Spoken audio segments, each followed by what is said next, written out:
Valle del Cauca.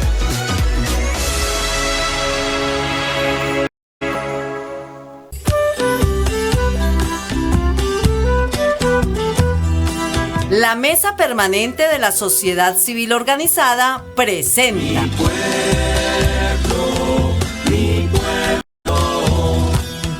Mi Pueblo, espacio radial para hablar del pasado, presente y futuro de nuestro pueblo y su gente. Encontrémonos todos los viernes a las 6 de la tarde por la emisora Juventud Estéreo, la nuestra.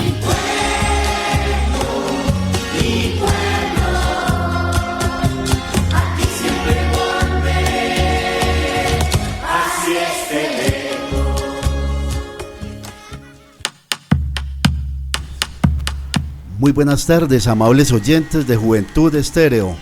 Le damos la bienvenida al programa Sevilla, mi pueblo, un programa de la Mesa Permanente de la Sociedad Civil Organizada. Siendo las 6:03 de la tarde, pues le damos la bienvenida a esta tercera emisión. Estamos muy contentos porque ya damos con este tercer capítulo de este programa para toda la comunidad sevillana. Bueno, y antes de comenzar, pues quiero saludar a los amigos, a los integrantes de la mesa. Un saludo a Javier Londoño. Muchas gracias, es un gustazo estar. Lastimosamente estuve por fuera en las 2 emisiones anteriores, pero aquí estamos otra vez y me halaga mucho estar con ustedes. Bueno, Javier va a ser el encargado de Chuchito Reciclador, de una de nuestras secciones. También está Ernesto Pino. Oh, Alvarito, gracias. Muy contentos de estar aquí otra vez y hoy va a ser un programa muy especial. Bueno, y también Alirio Acevedo. Gracias, Álvaro, muchas gracias por este programa y hoy vamos a tener un programa muy especial. Claro que sí, y además también en Chuchito el Reciclador está acompañándonos Fernando Ramírez, ¿no? Un abrazo fraternal a todos los sevillanos, bienvenidos a un trabajo permanente de cultura ambiental. Bueno, además que... Y a mi amigo Álvaro Rodríguez del Alma, sí, bienvenido a casita. Bueno, además que tenemos un invitado muy especial, muy querido por todos los sevillanos, nos acompaña pues acá en la mesa, nada más ni nada menos que Alvarito Rodríguez. Alvarito Rodríguez, muy buenas tardes, bienvenido a su programa Sevilla, Natalia, mi pueblo. Bienvenida, Natalia. No, muy buenas tardes, gracias por esta invitación. ¿Qué vamos a echar carreta o qué? Sí, claro. Vamos a echar carreta y de la buena, Álvaro. Hágale. Llevo. Claro que sí. Llevo la palabra. Bueno, son las 6:05 de la tarde y damos comienzo entonces. Por sus calles se respira la alegría y se encuentra.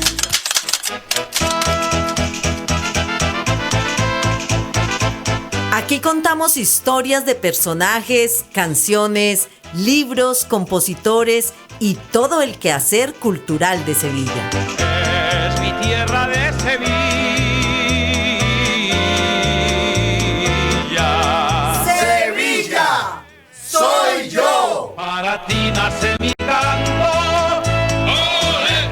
Mi Sevilla. ¡Olé!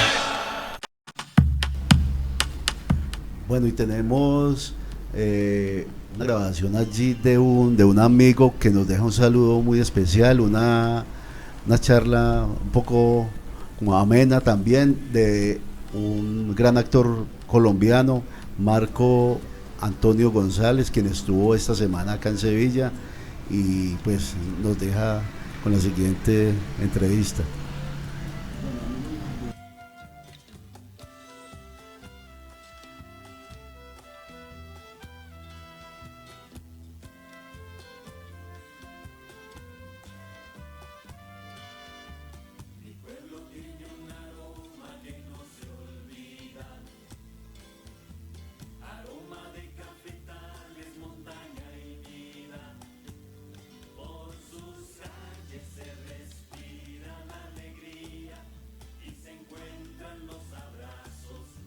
pueblo, ¿no? Y después de esta conversación que acabo de tener por acá con un aliado de Sevilla, en la cual estamos desentrañando un poco mi raíz profunda con este territorio, ya que mi abuela, Edilma Ospina Euse, entra en ese árbol genealógico de Miguel Euse, uno de los fundadores de Sevilla.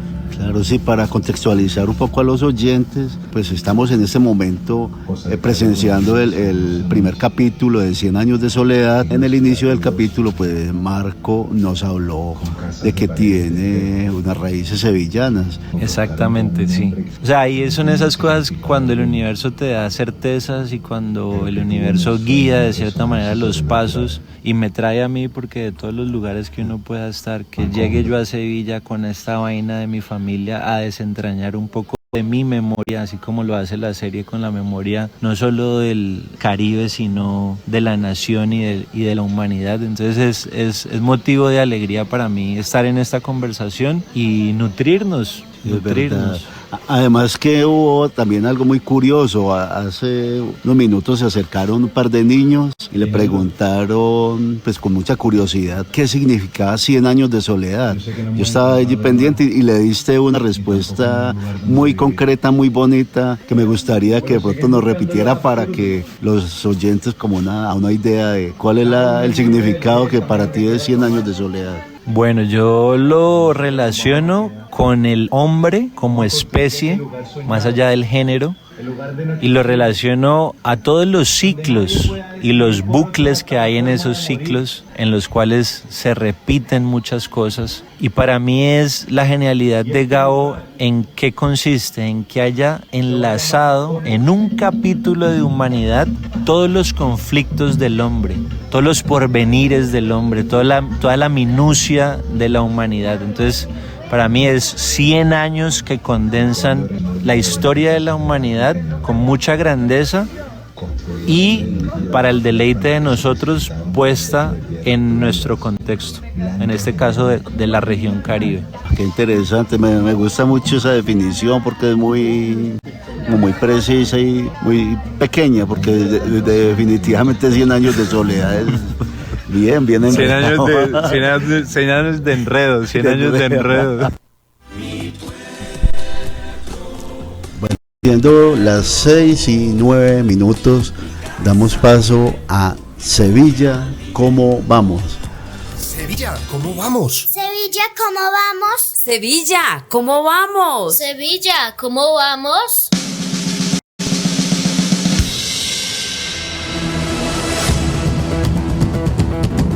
Aquí miramos y analizamos cómo va Sevilla en los aspectos económico, social, ambiental, comunitario, de planeación y más.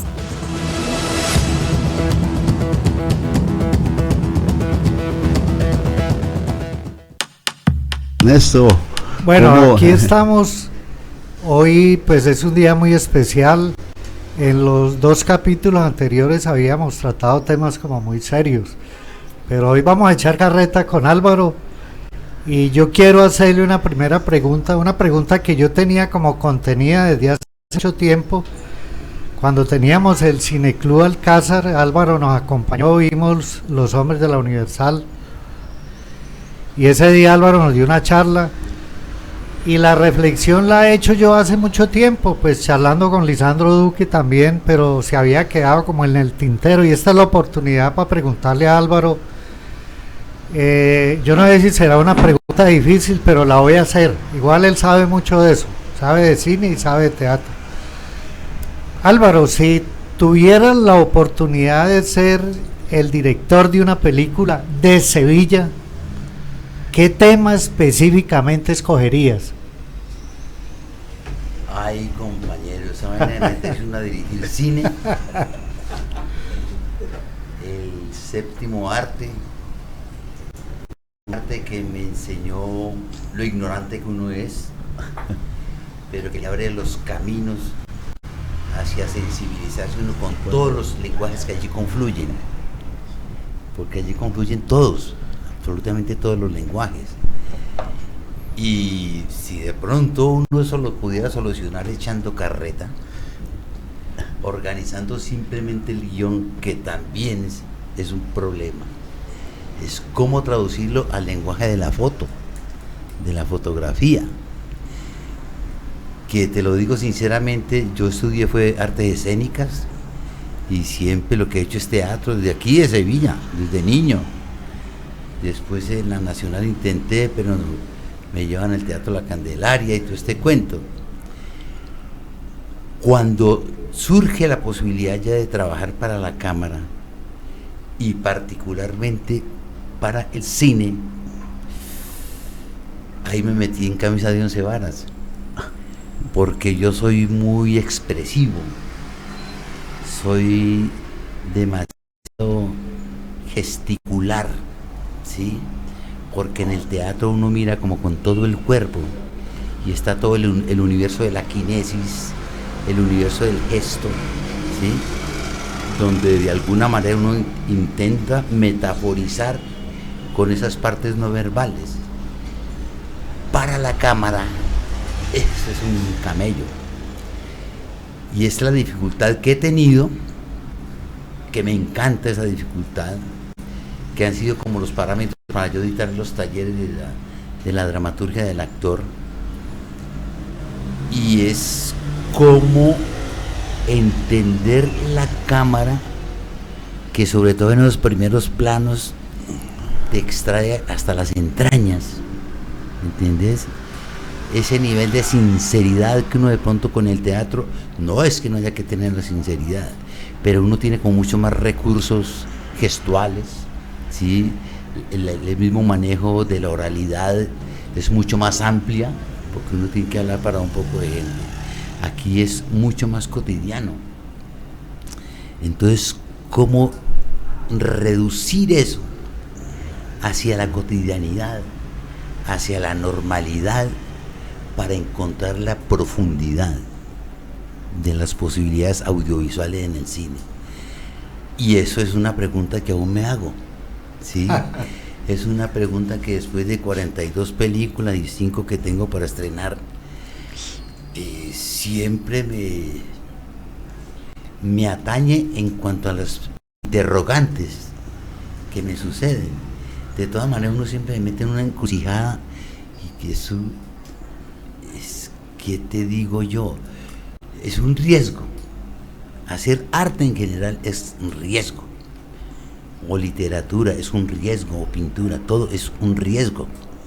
Uno le puede meter todo el corazón, toda la disciplina, vincularse hasta con las entrañas, pero hasta que el receptor no lo pille, uno no se da cuenta qué pasa, porque no se trata solamente de ser uno riguroso, que uno le mete todo el corazón, pero vaya a ver uno con el espectador qué pasa. A mí siempre me gusta, y lo ejemplifico mucho para los talleres, sobre todo cuando Santiago nos decía, si quiere detectar si al espectador le gusta la película o la obra, mírele la cola al espectador. Como estoy de decente, soy muy decente para decir culo. La cola al espectador, porque si la cola está para allá y para acá, entre a sospechar qué pasa. Pero si la nalga está quieta, tiene el público agarrado, y es una mamadera de gallo, pero es totalmente cierta, es infalible, y eso lo percibe uno en el teatro, que es tan efímero, que es ahí. Eso es un camello cuando uno ve que, o el bostezo, o que la gente empieza como a mirar para otro lado, o la nalga en un vaivén. Entonces hay la tendencia como a meterle uno todo como la fuerza física, y la fuerza física, eso es horrible, porque se pierde como toda la humanidad. Es falso, ¿sí? Porque cada acto de habla, cada momento de una situación, a eso le corresponde la energía, ¿sí? Entonces son múltiples los instantes energéticos que uno tiene. Por eso es tan raro con la parte académica cuando hablan de que enseñar a reír, o que enseñar a llorar, o enseñar la melancolía o la tristeza, eso para mí es carreta, porque esos sentimientos humanos corresponden a una causa, que es lo que uno tiene que entender y como compenetrarse mucho con eso. ¿Qué es lo que pasa? ¿Cuál es la persona que me está causando la tristeza y por qué? ¿Cuál es el hecho que me causa la tristeza? ¿O cuál es el hecho que me pone a llorar? Entonces ahí viene una parte como esquizofrénica, y esa vaina que se lo da uno el guionista, ¿sí? O el director de teatro, cómo volverlo de verdad, rompiendo la lógica de la cotidianidad, engendrar otra lógica que surge en ese universo cuasi ficticio, ¿sí? Es ficción. Allí tiene que engendrar otra lógica. No puede hacer lo que le dé la gana, pero si usted saca al espectador, baila la función fática, que esté conectado, o si no, ahí viene el cuento de la nalga para un lado y para otro, ¿me entiendes? Porque no logra abarcar como la sustancia del contenido, como dicen algunos semiólogos, el subtexto, que es lo que pasa, esa vaina tan fundamental para lo metafórico y para el universo de lo poético. No sé si está la respuesta. Álvaro, yo sé que no me contestaste, pero tranquilo. Tenemos media hora para que de pronto lo pienses. Al menos nos tiene con la nalga quieta. Sobre todo si yo digo, estamos. Yo no me atrevo. Sino que Álvaro, mira, Sevilla es un pueblo muy joven y ha pasado por diferentes épocas. En un programa pasado veíamos que Sevilla tuvo una época esplendorosa, desde la década de los 30 hasta antes de terminar la década de los 60. Esplendorosa es que Sevilla en su momento llegó a ser una de las 17 ciudades más importantes de este país. Entonces uno dice, eso decayó. Bueno, hay una cantidad de factores que incidieron en que hubiese una decadencia muy grande, pero es muy bueno tener toda esa cultura que ha tenido Sevilla y más representada en voz a través del teatro y el cine. Uno siempre espera tener la imagen del celuloide como identidad de los sevillanos, como pasó con Lisandro, con el escarabajo, y después que hizo Visaúsa. Yo Visaúsa trato de verla una vez al año. ¿Por qué? Porque me da nostalgia y me hace recordar mucho el pueblo, y eso me parece tan bonito contárselo a los amigos y a la gente que no conoce Sevilla. Entonces, más esa era la intención de la pregunta, Álvaro.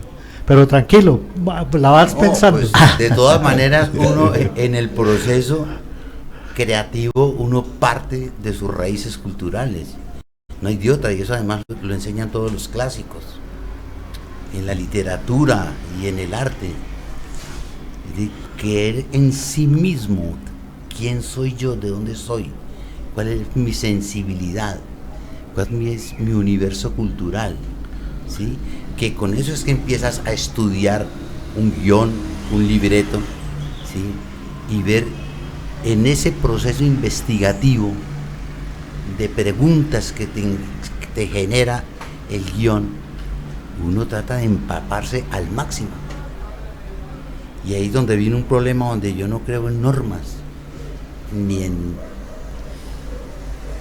le temo mucho a llegar al cliché, porque la academia es una cosa muy complicada con respecto al arte. Históricamente hay un roce entre lo académico y el arte. Es decir, cómo estudiar en función de la ficción, es que ese es el problema. Que llega un instante donde la razón empieza a estorbar. Si piensas demasiado, paila, el que piensa pierde. Porque hay que buscar una manera, el invento. Si no hay invento, no es arte. ¿Y qué es lo que te lleva a engendrar ese invento, que puede que te salga en una improvisación, en 2, o hay veces que camellas 15, 20 días y no te sale. Eso es un riesgo. Y mucho, cualquier cosa absoluta, yo lo sospecho. En general, hasta en la vida. No creo en la verdad absoluta. ¿Sí? Esto es un trasegar. Uno mantiene como en un terreno fangoso. Y eso es muy paradójico, porque entre más difícil, entre más engorroso, se vuelve como más grato. Cuando uno logra encontrar la solución, entre comillas, entra uno como en duda. Y me pasa cuando veo una película, me cuesta mucho trabajo, o la veo después de 4 veces, porque yo empiezo a lacerarme y yo digo, ¿por qué no hice esto? ¿Por qué no hice lo otro? Pero no es como el teatro, que es efímero, uno al otro día lo puede organizar, puede acumular toda esta cosa. En la pantalla paila. Lo único efímero es el teatro y la danza. De resto, usted puede repetir la película las veces que quiera, ¿sí? O la pintura la puedes ver cuantas veces quieras, o la música escucharla. En el teatro uno tiene esa fortuna de estar evolucionando. De por sí las obras de teatro nunca tienen un fin, nunca. Entonces, precisar cualquier cosa, yo sospecho. Cuando me pretenden solucionar una obra de teatro o una película a punta de carreta, yo me resbalo, baila. ¿Me entendés? Porque eso se tiene que sentar y verlo allá, por un problema de comunicación, emisión y recepción. ¿Qué es lo que pasa? Ahí, a lo que llamaba Enrique Buenaventura el genotexto, ¿sí? Que es todo el proceso investigativo y toda esa cosa, el montaje y toda esa cosa, para llegar a la lectura del momento del espectáculo. Ese es el genotexto, que no es el texto del guión ni del libreto, nada de esas cosas, sino ese instante que lee el espectador. Que el texto literario es un punto de partida, pero si usted se pega demasiado ahí, el teatro te falla. Mucho, la dramaturgia del espectáculo, es que ese es el problema, porque el texto es una cosa, es un hecho literario. El teatro es un hecho escénico y el cine es un hecho fotográfico en su viaje. Entonces, llegar a ese instante, ese es el momento de la toma, la que queda. Y eso pasa en muchas vainas. En una película que hice en Pereira, me fue la berraca moto y me fui contra la puerta, tumbé la puerta, cuando dije, ay, queda. Pero ¿cómo que queda, hermano? Si cae y me mato y me dice, no, si la repetimos nunca queda. Esa es la escena, hermano. Y yo, no, la puerta se arregla. Necesitamos ver la escena. Entonces uno nunca sabe.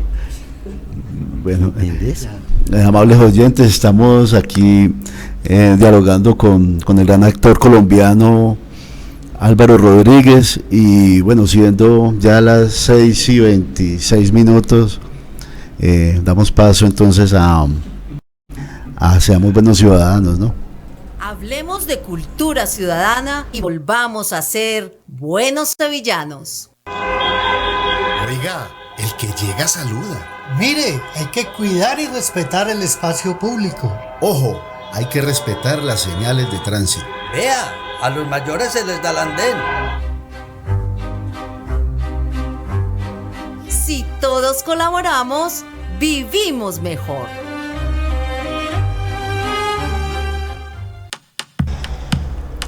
Bueno, aprovecho para dar un saludito a Gloria Cecilia Ríos, que ya próximamente estará con nosotros.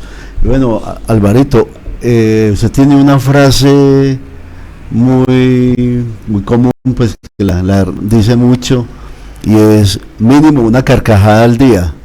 Cuéntanos un poco qué significa. Quiero como que les exprese a los oyentes por qué es tan importante esa carcajada al día.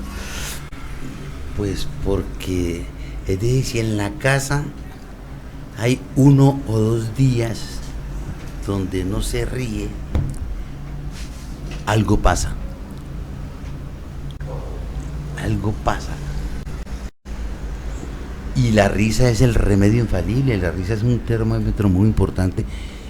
Y no sé, por mi condición o por qué carajo, porque en la casa siempre llamamos gallo, porque aquí en Sevilla se mama gallo, y en Colombia se mama gallo hasta con la muerte. Sí. Eso culturalmente me parece muy importante. Y a uno lo mantiene muy bien.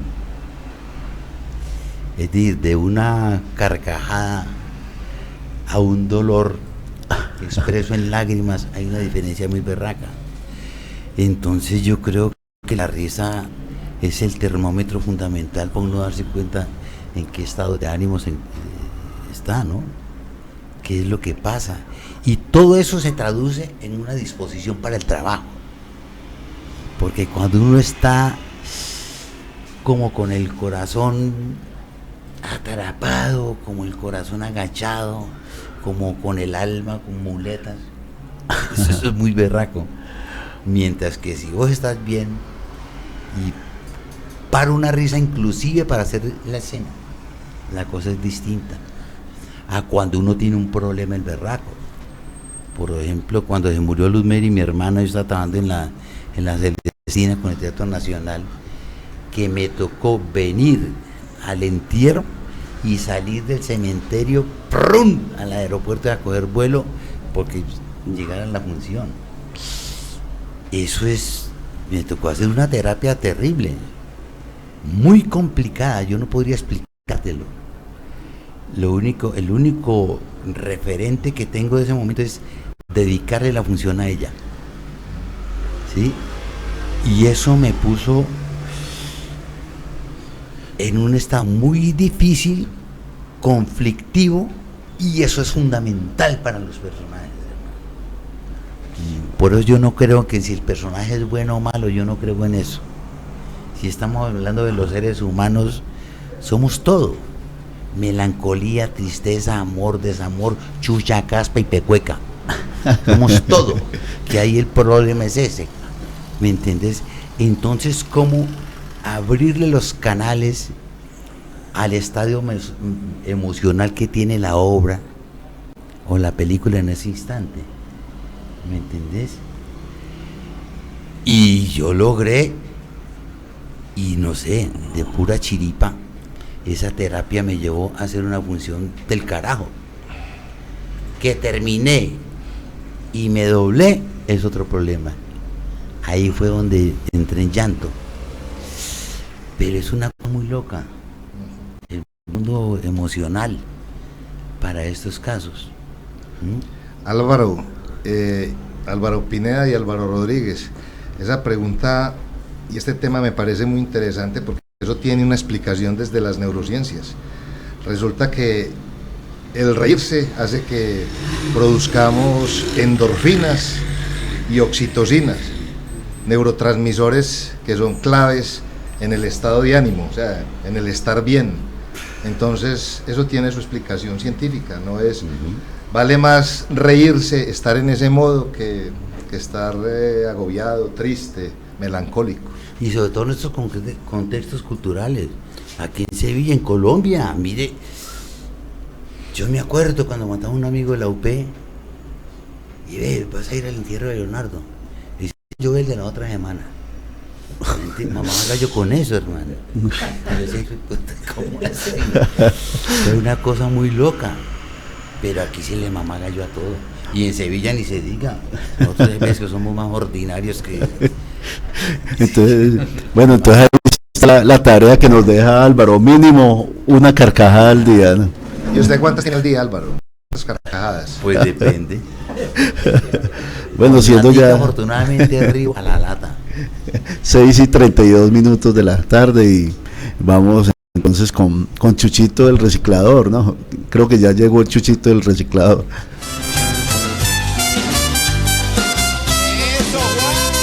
A mi pueblo llegó Chuchito el reciclador. Un espacio fresco y verde para respirar aire puro y hablar de la riqueza ambiental de Sevilla. Ya viene Chuchito el reciclador, recogiendo.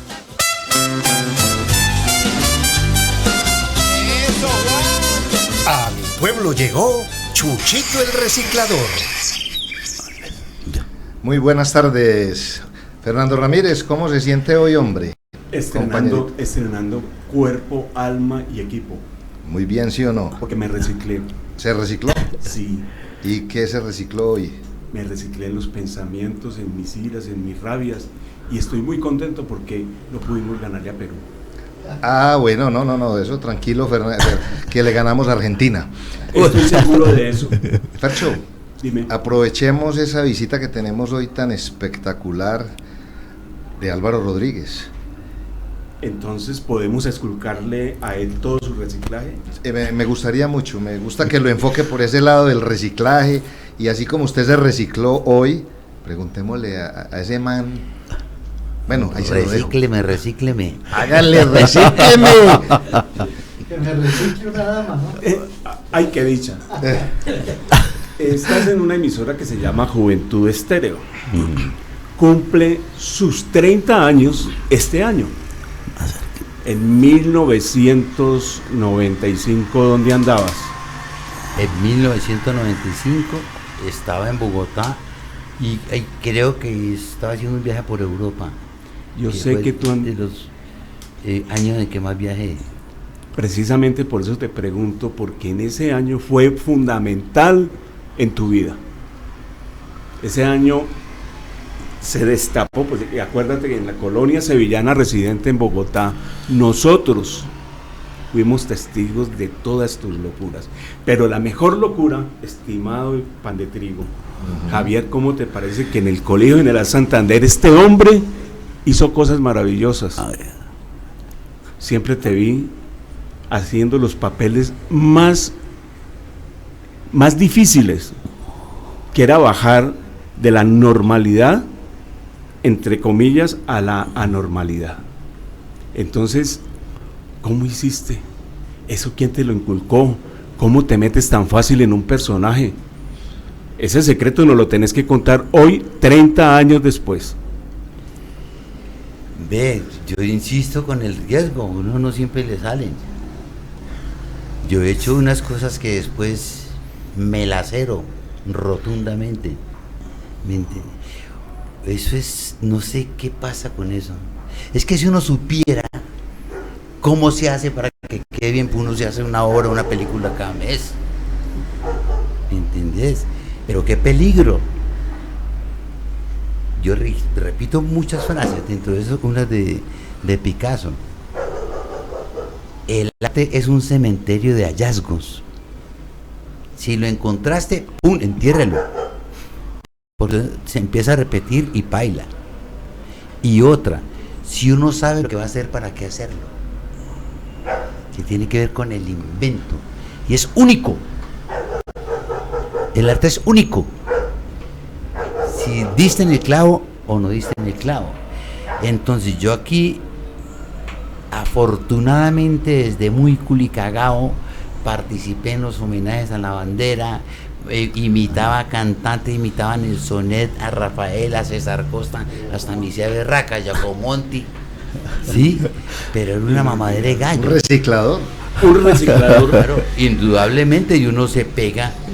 Por ejemplo, que a mí la gente no me cree, la austeridad tan tenaz que hubo en la casa, la olla tan berraca, mi papá quebrado, después se nos quema la casa donde está el edificio Granada, ahí vivíamos, nosotros quedamos, no sé por qué, yo quedé en pantaloncillos. Viene toda la solidaridad de los sevillanos y nosotros nos distribuimos en varias casas. Yo vivía en la casa de Pedro Almanza porque estudiaba con Orlando, ¿me entendés?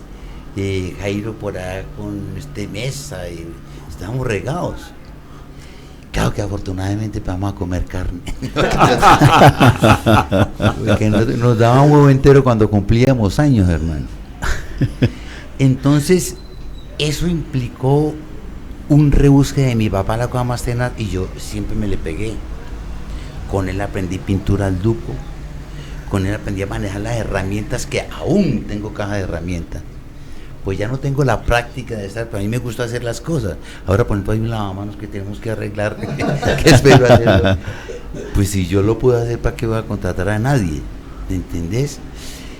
Entonces, todos esos elementos, por un lado, para las acciones físicas, ¿sí? Aprender a clavar. Ustedes en televisión, para que ustedes se dan cuenta cuando el personaje sabe o no sabe, o cogen el martillo en la mitad o alguna vaina. Todo eso se nota, todo eso lo arroja la cámara, ¿me entendés? Entonces pintar, raspar latas y molestar con las herramientas, eso que le den a uno huevo entero cuando cumple años, o que la carne eran los espaguetis, toda esa cantidad de hoy no soñaba. Yo le hacía mercado a las tías y a unos vecinos, y siempre como el carnicero da el bloque y después le echa un pedacito para completar la libra o el kilo, yo siempre decía, esto me lo enseñó el carnicero. Y era cuando comíamos carne en la casa. Entonces yo llegué a fritar y todos hacían cola, a cada uno le daba un pedacito. Esos momentos eran magistrales. Recicle, ¿verdad? Se compraba hueso los sábados y los miércoles. El hueso de la res, con eso se hacía el caldo. Del miércoles hasta el viernes. Y después del sábado hasta el martes. Porque yo mismo traía el mercado. Ve, toda esta vaina en términos de esa interioridad humana, porque es que si en la actuación no se habla del ser humano, ¿de qué estamos hablando? Entonces tengo unos referentes muy cercanos de los cuales yo me alimentaba. Pues Konstantin Stanislavski habla de eso. Ella tiene una carreta muy hermosa que habla del sí mágico. Si te sucede eso en realidad, ¿cómo te comportarías? Entonces, yo recurro a la memoria. Me tocó hacer un corto donde me tocaba llorar a la lata. ¿A quién recurrí? A mi hermana Luz medio muerta. Y pánico, lloré a la lata. Entonces, eso sí que es un reciclaje emocional, reciclaje psicológico, ¿sí? Y valerse uno de los momentos de la melancolía, de la tristeza, de la ira, ¿sí? Esas rabias como contenidas, porque por ejemplo, en diciembre, el 24, yo recé para que me traiga regalo del niño Dios. Y si acaso un parcito de medias, hermano, y veo el vecinito con un triciclo. Es que están reza más y su rezó más que yo. ¿Qué pasó? ¿Me entiendes? Pero uno no podía hacer conciencia de la situación de mamá, que el 25 a las 3 de la mañana todavía cosiendo para el estreno de quien le mandaba a trabajar. Y yo rogándole que me regalara un cartoncito de esos que tenían martillo, formón, escuadra y todas estas cosas. Y ya dijo, ¿qué vamos a comer mañana? Eso no se puede. Entonces era muy tenaz esa vaina. Me ha servido tanto. Además, la particularidad de que nunca se dejó de mamar gallo. Mi papá mamaba gallo, pues como trabajaba con las latas, y como me toca trabajar las latas para ver si puedo conseguir la lata. ¿Me entiendes? La mitad de la lata, trabajar la lata para bajar la comida. Entonces, uno es un reciclaje total.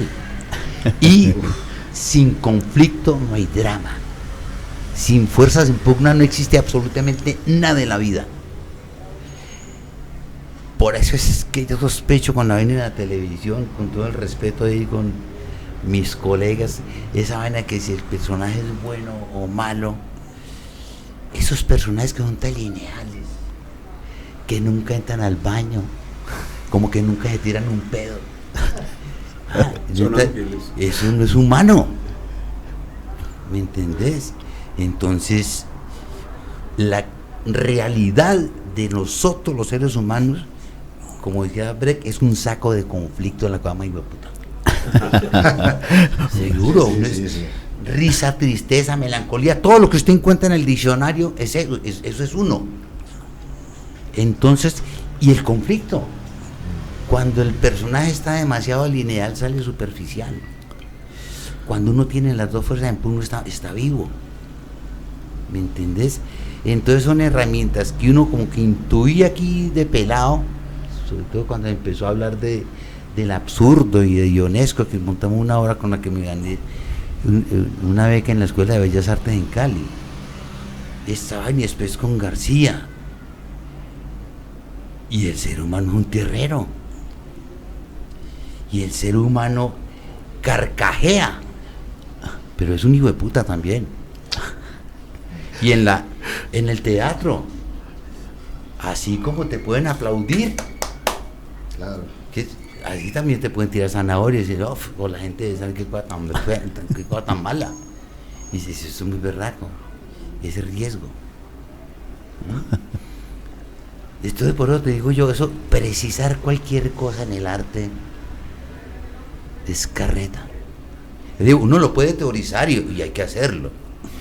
Cuando yo hablo de que no creo en sistemas, que no creo en fórmulas, no quiere decir que no haya que estudiar, no hacerle la apología a la ignorancia, es todo lo contrario.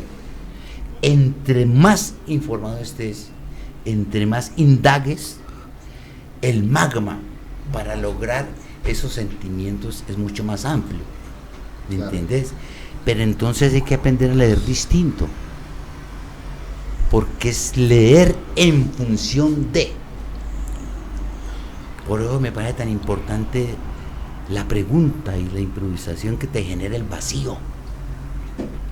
Ahí sí, solo sé que nada sé.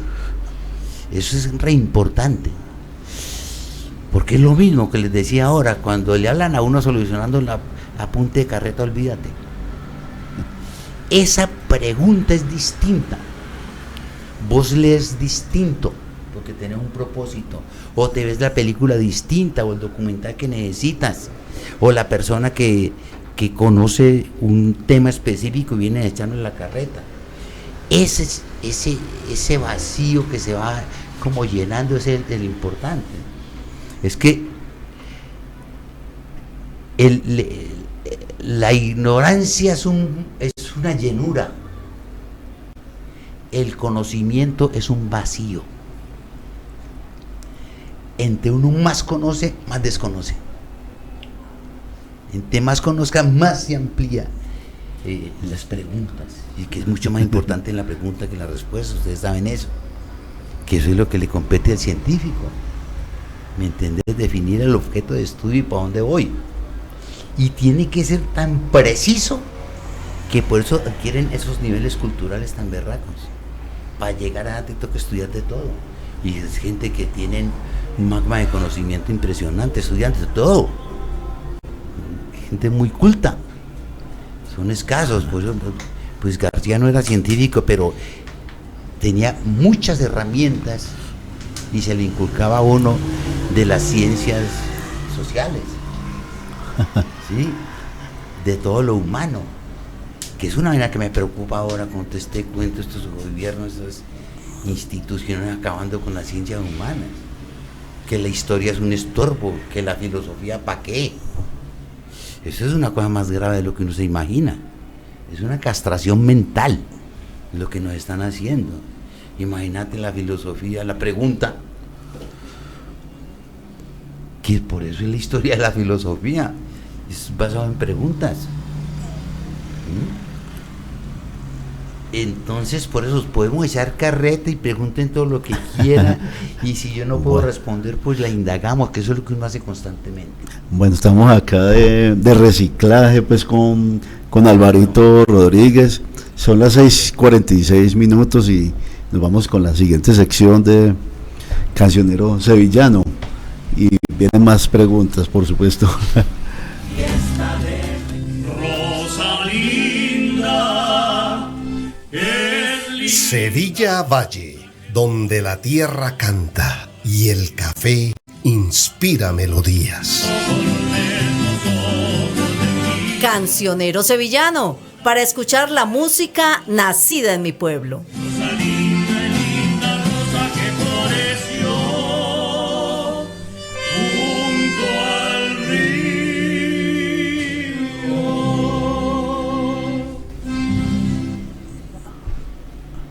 Bueno, buenas tardes. Gracias Álvaro por estar con nosotros aquí, por haber atendido este llamado. En este espacio hablamos de música. Hemos hecho ya 2 programas de música sevillana. La pregunta que yo quiero hacer a ustedes, ¿cuál es la canción sevillana o cuál es la música sevillana que más lo talla a usted? Pues la más conocida es mi Sevilla.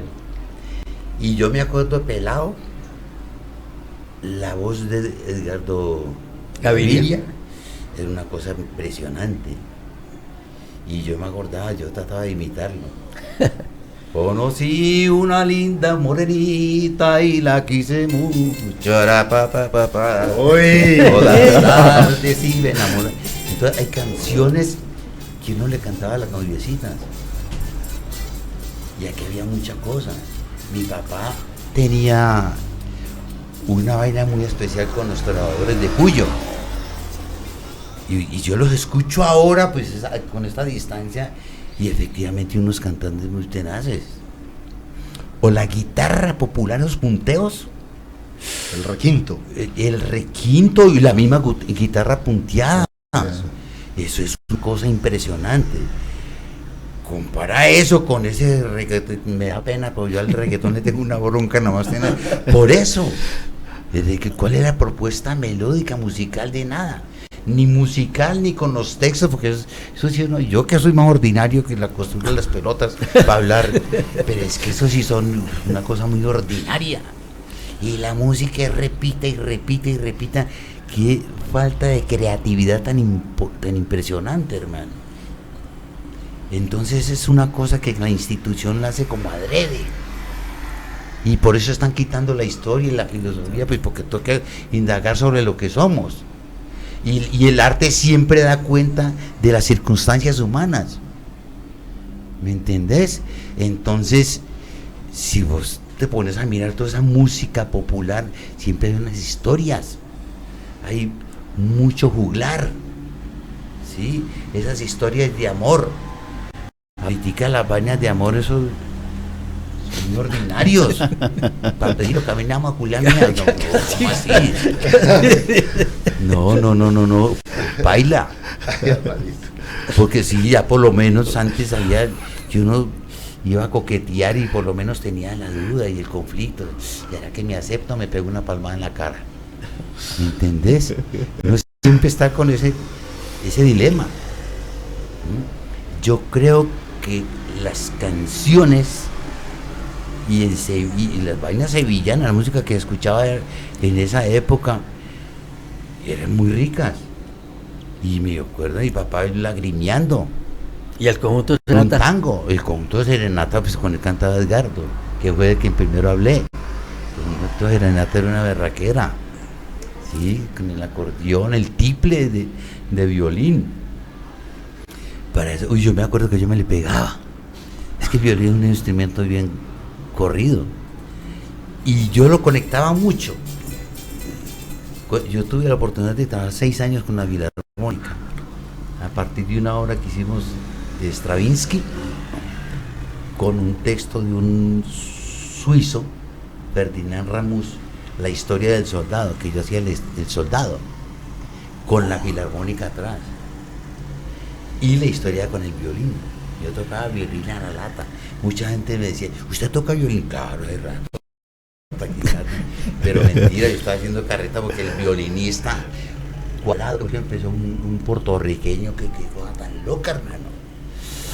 Un violín, entonces yo me acordaba de este man con el violín, a todas esas maravillas que lograba este cuadrado, y después varios, porque fueron durante 6 años que estuvimos presentando esa obra. Y eso me llevó a que hiciéramos un trabajo didáctico con casi todos los colegios de Bogotá, en el León de Graves, donde habían unos instrumentos que ya no usaban mucho, y yo hacía un personaje medio chaplinesco que llevaba a los niños y les mostraba, por ejemplo, la tuba. Eso siempre era sonido ahí, y empezaban con amplificación y todo el mundo me moría de risa, ¿me entiendes? Pero el niño cogía el instrumento, el violín, el cuidado de ese man. Yo sé que es viejito de segundo, pero dígale al niño que me lo cuide, ¿entendés? Porque es que la delicadeza del sonido del violín es una cosa impresionante, y de cualquier instrumento, eso hay que tenerle corazón a eso. Entonces, esa experiencia de enseñarle los instrumentos y toda esa cosa, a mí me desenvolvió la cadena, o sea, el tiempo de infancia. Y cuando yo estaba muy peleadito, Carvajal, uno que era bobito, que tocaba acordeón, y yo, ay, ¿cómo haría eso? Este muchacho Bermúdez, que jamás lo volví a ver, yo creo que fue para Estados Unidos, que también tocaba acordeón, y él me acompañó una canción cuando el Teatro Real, pero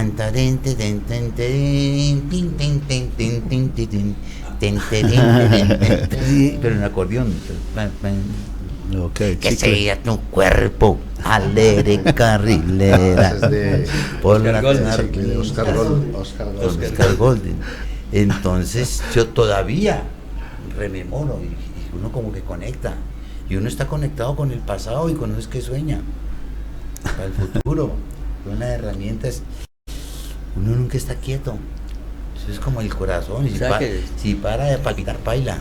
Se nutre de esos recuerdos usted. De todos los recuerdos, y para aprender a escuchar la música de ahora.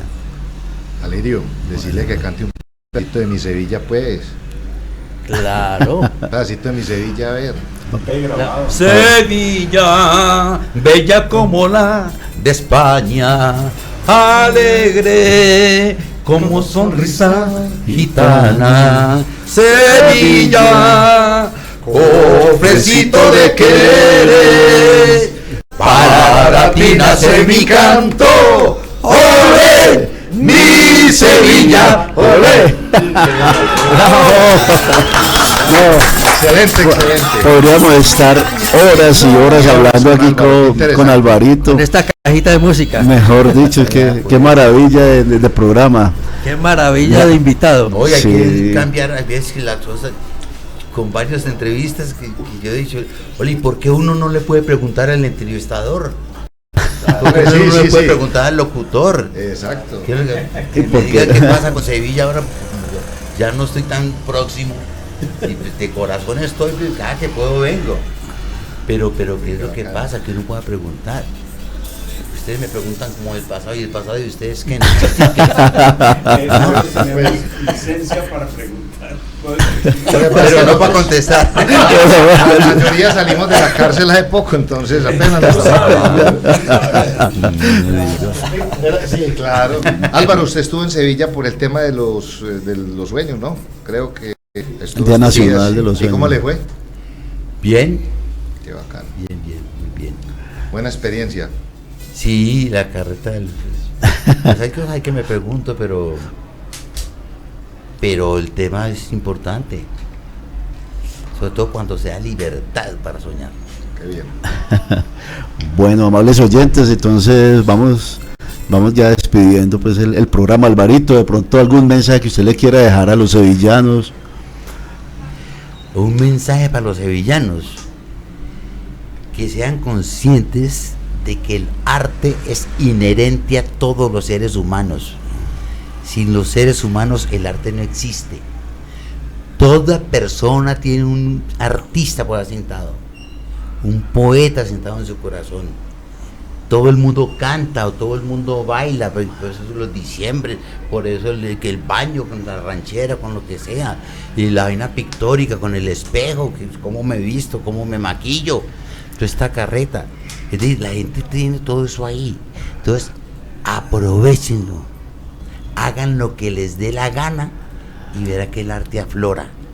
Sobre todo que soñando de esa manera, uno logra como despertar el talento, la virtud, la potencialidad, la capacidad y el camino hacia lo ético que posee todo el mundo. Todo el mundo lo tiene. Entonces los invito a que canten, los invito a que bailen, los invito a que vayan a cine, a que vayan a teatro, que hagan teatro. Vale huevo que si bueno o malo, pues esa terminología moral ahí no cabe. Uno siempre está arriesgando y pues que le va bien o tal vez mal, pero le va. Está viviendo. Excelente. Bueno, muchas gracias. Como mínimo una carcajada al día, lo reitero. Entonces ahí están las dos tareas. Gracias, Álvaro. Mínimo una carcajada. Hombre, excelente programa, de verdad que sí. Mínimo una carcajada al día y sacar ese artista que todos tenemos, ¿no? El artista que todo el mundo tiene. Bueno. Que canten, no se trata de que se van a meter a un conjunto de... No, que canten en la casa. Bueno, muchas gracias. Que bailen, que todo. Vale. Muchísimas gracias, Alvarito, por acompañarnos hoy. Amigos, compañeros de la mesa, Alirio, muchas gracias. Gracias por la invitación tan maravillosa. A Fernando. Gracias, Álvaro, muchas gracias. Álvaro. Ernesto.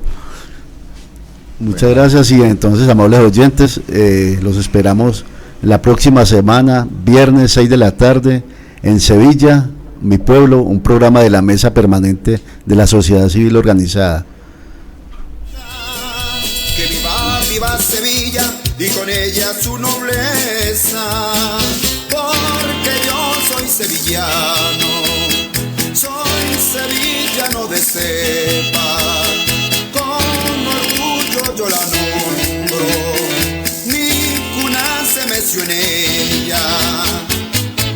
Sevilla, tierra querida.